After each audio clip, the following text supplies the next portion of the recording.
You ask Tiger to solve. This deals with linear equations with one unknown. The final result is w equals -21. Let's solve it step by step. Isolate the w. Multiply both sides by inverse fraction 3 over -2.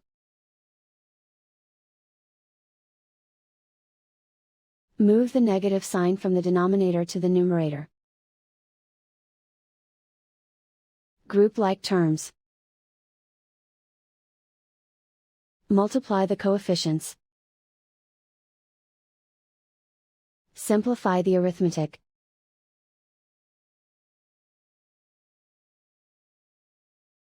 Move the negative sign from the denominator to the numerator. Multiply the fractions. Simplify the arithmetic. And so the final result is w equals -21.